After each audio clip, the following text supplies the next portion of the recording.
Hello viewers, welcome back to my channel Shraddha's Physics. Today we will see some magnetic properties of matter like magnetic induction, magnetic field intensity, magnetization vector, susceptibility, permeability, etc. And that after we will see the relation between this magnetic field, magnetic intensity and the magnetization vector. Now let us start. Suppose I am considering here this is a magnet. Suppose this is a bar magnet, suppose having its north pole is placed at here and it is suppose the south pole. If I cut this magnet into two pieces, then it will form again the north pole is at here and the south pole is at here, and again on this part this will be the north pole and this will be the south pole, and again if I'll break this into two pieces, then again this will be the north pole south pole, and this will be like north pole south pole, and again this will be like north pole south pole, and again this will be like north pole and south pole. So this is according to the Gauss law, the isolated magnetic pole doesn't exist. So when you cut the magnet into the two pieces, then again the north pole and south pole they will form continuously, that is the single pole can't exist. Now we will see some magnetic properties of the matter. Now let us start with the magnetic induction. This magnetic induction is also called as the magnetic flux density or the magnetic field, and it is denoted as capital B vector. This is the magnetic induction or the magnetic flux density or the magnetic field. The magnetic induction, it is defined as the number of magnetic field lines crossing per unit area normally through the magnetic substance. So let us consider this is a magnet. Suppose here this is my magnet.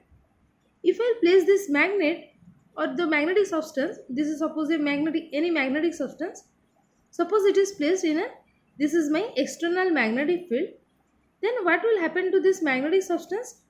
It will try to oppose this magnetic field. So this magnetic substance, it will try to oppose this magnetic field. So that phenomena of inducing an induced magnetism in this magnetic substance when placed in an external magnetic field is called as the magnetic induction. Now what happened to this magnetic substance? Now it will have one north pole and having one south pole.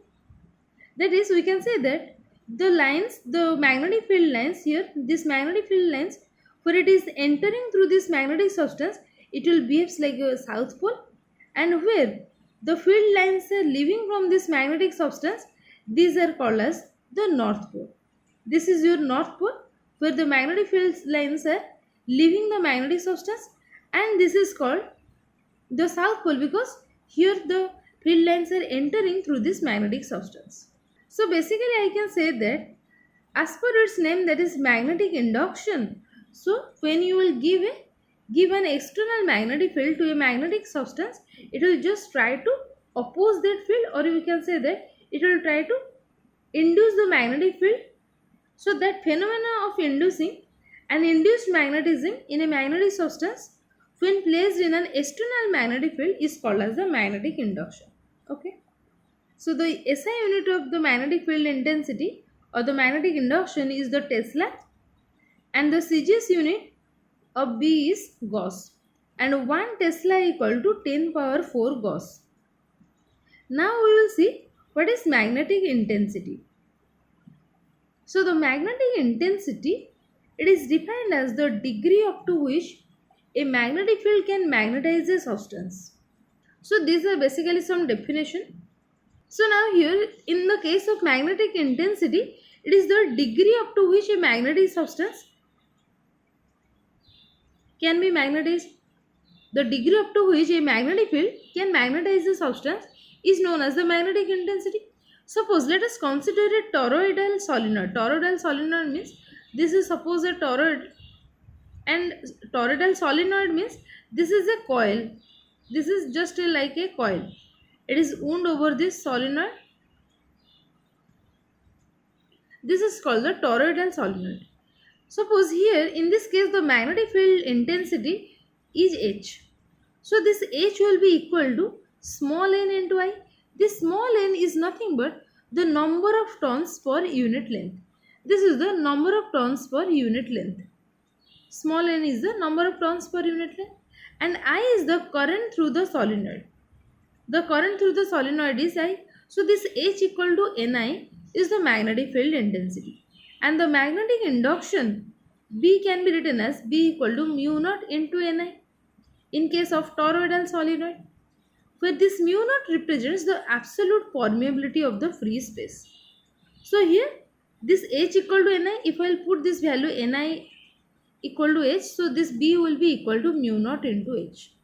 So this is the relation between the magnetic field intensity and the magnetic field induction, or the magnetic induction, B equal to mu naught H. So this magnetic intensity also can be defined as the number of ampere turns flowing around unit length of the toroidal solenoid to produce the magnetic induction B in the solenoid. So the SI unit of H is H B by mu naught.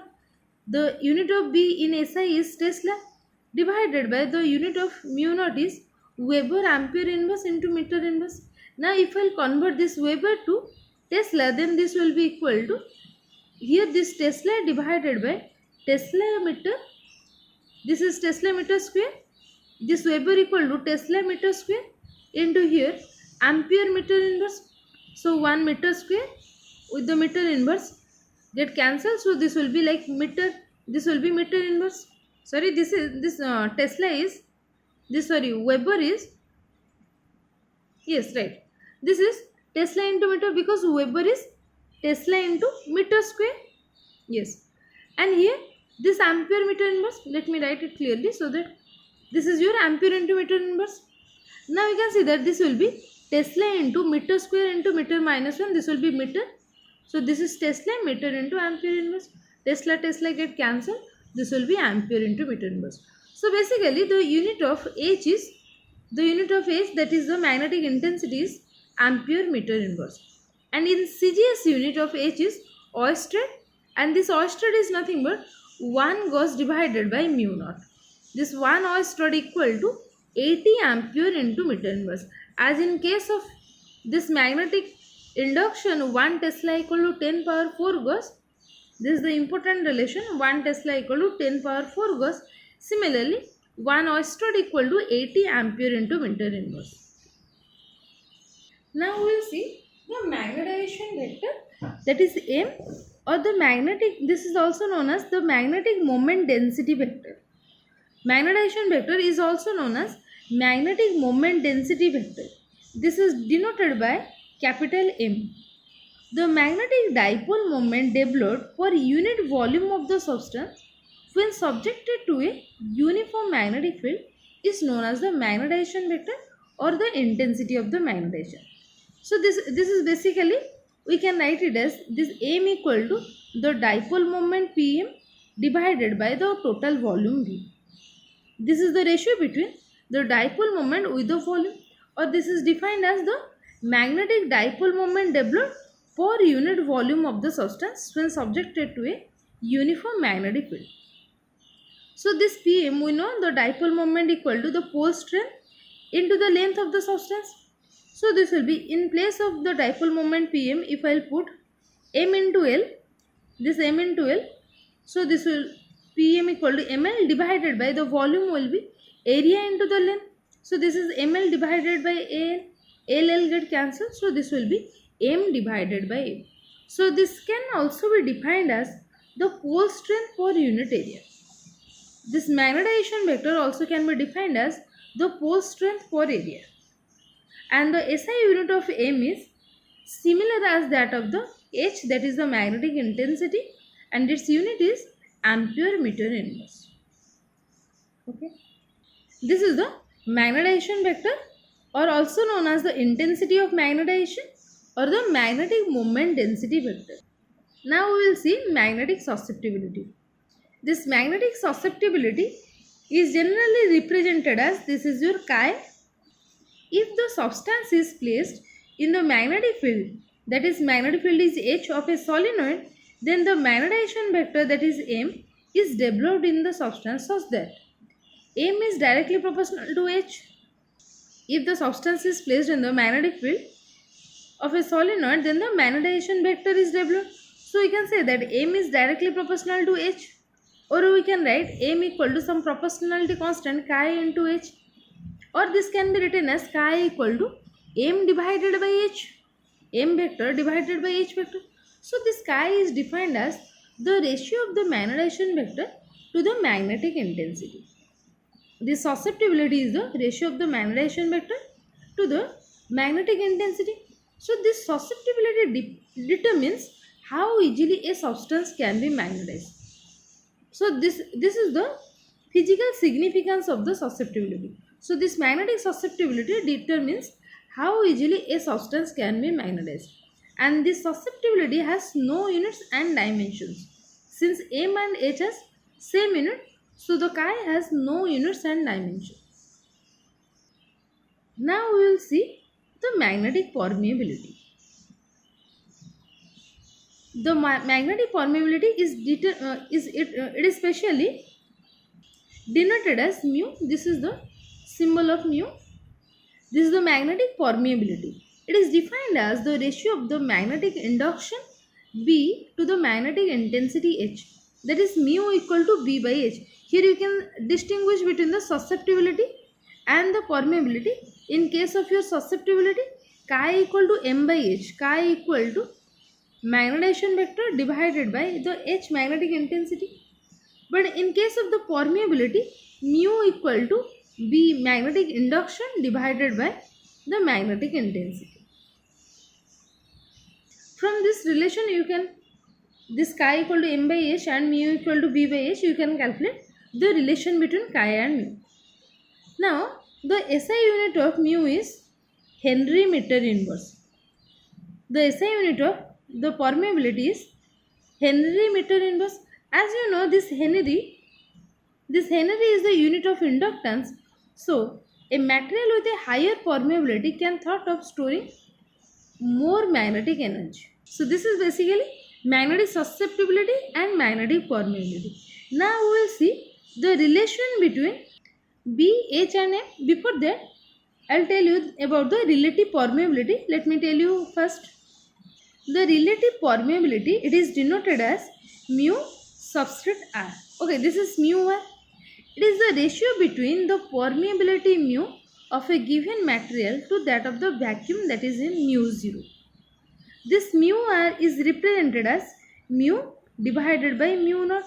This mu is the permeability in the material, and mu naught is the absolute permeability or the permeability in vacuum. So this basically relative permeability is the mu R equal to mu by mu naught. This relative permeability, or you can say that here the permeability of the substance is its ability to allow or permit the passage of the magnetic field lines through the magnetic substance. So basically permeability defines the ability to permit the passage of the magnetic field lines through the magnetic substance. That is, how many magnetic field lines can pass through a magnetic substance, it is given by the permeability of the substance. It can be determined through the permeability of the substance. Or this is the extent to which the magnetic field can penetrate through the medium is called the permeability of the medium. So this is all about the relative permeability. Now we will see the relation between B, H and M. So here the B represents the magnetic induction and H is the magnetic intensity and M represents the magnetization vector. So here the total induction inside the, suppose here we are considering a toroidal solenoid, is due to the net current I and the magnetization M of the material. In case of a toroid, the total induction inside this toroid is because of the net current I and the magnetization M of the material. If I will consider this Im as the, because of the magnetization the current is, suppose Im, this is I, substrate M, current due to the magnetization, and this is also known as the atomic current, then this M can be written as M equal to N into Im. This is for a toroidal solenoid where this small n represents the number of turns per unit length in a toroid. So the total current, I total, it is the sum of the true current, that is I, and the magnetization current Im. This is the sum of the true current I and the magnetization current Im. So I total can be written as I plus Im.